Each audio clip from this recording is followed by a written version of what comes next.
English में आंसीन हो या संस्कृत में, पहले इसको 2 से 4 बार, 5 बार, 6 बार पढ़ना चाहिए, जिससे स्टोरी का पूरा सेंस हो जाए। ठीक है, क्या बोलना चाहते हैं इसको हमको मालूम होना चाहिए। जैसे पहले है मथुरायां कंस नामा नृप आसीत। মথুরায় কংস নামে একটা রাজা ছিল। স অতীব ক্রূর প্রজা পীড়াকা চাষী, সে প্রজাদেরকে খুব কষ্ট দিত, মানে অত্যাচার করত। কংসস্য ভগিনী দেবকী আসিত, কংসের ভগিনীর নাম ছিল দেবকী। তস্য বিবাহ সময় আকাশবাণী অবভৎ দেবকা অষ্টম পুত্র কংসস্য সংহারক ভবিষ্যতি।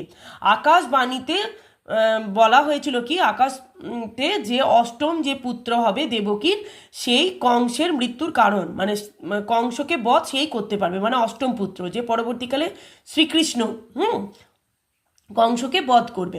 কংস দেবকী তস্যা পতি বাসুদেব চা কারাগারে অক্ষিপ্তা। তখন সে কি করলো, কংস অক্ষিপাত মানে তাদেরকে বন্দি করে দিল কারাগারে, কে, কংস।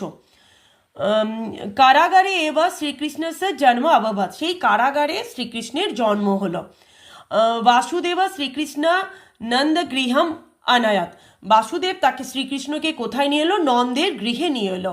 যশোদা চ শ্রীকৃষ্ণন পুত্রবৎ অপালায়তম, তাকে কি করলো, পুত্র স্নেহে পালন করলো, কে, মা যশোদা আর নন্দ।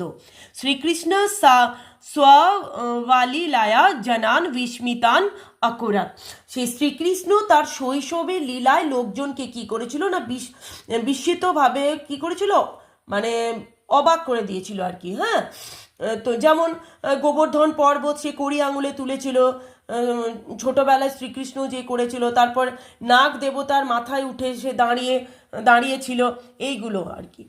তো সেরকম কোশ্চেনগুলো দিয়েছে, আমি অ্যান্সারগুলো করে দিয়েছি। কংস কশ্যা নৃপা আসিত, কংস কোথাকার রাজা ছিল, মথুরার রাজা ছিল, মথুরায়াহা। তারপরে স কৃদিস্র নৃপ, সে কীরকম রাজা ছিল, ক্রূর।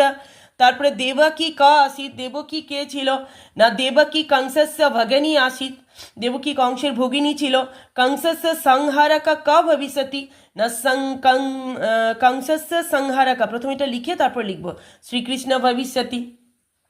তারপরে এগুলো বলে দিয়েছে, এইটার কংসের ক্রিয়াপদ কোনটা, এখানে আসিত ইতি কর্তৃপদস্য, কংস তো এখানে কর্তা, তাহলে কর্তার এখানে ক্রিয়াপদ কোনটা, আসিত। তারপরে এটা হচ্ছে অনায়াত, এখানে অনায়াত ব্যবহৃত হয়েছে। তারপরে বলেছে গল্পটার একটা নাম দিতে হচ্ছে শ্রীকৃষ্ণ। ঠিক আছে।